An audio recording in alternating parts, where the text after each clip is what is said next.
Let's talk about some common mistakes to make, okay? Choosing a really boring format, right? So we talked about don't do the flip through stuff. I personally find it boring.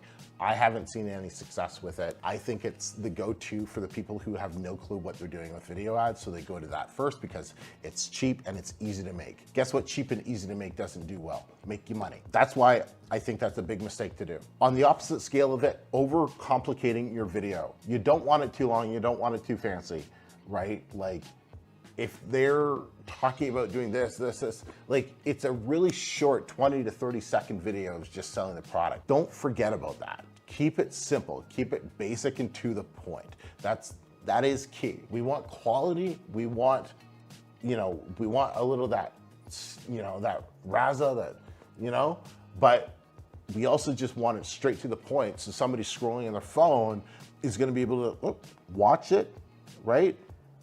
Really, oh, that's cool. Click it. And they're sold before they really get to your page, right? That's the key. Okay, not showcasing the inside of your book. Those of you who just have boring insides of your book, yeah, I get it. You don't want to showcase the inside of your book.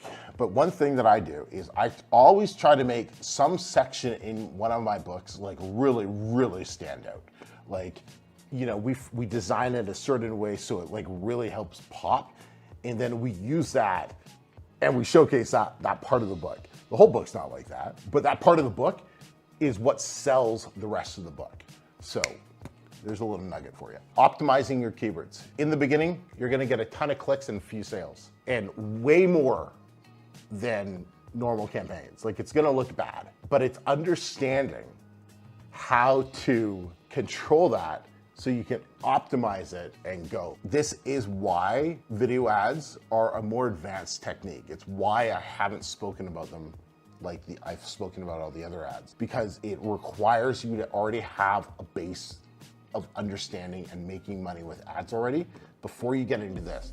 Otherwise, you're gonna just burn through your entire ad budget in like a couple days.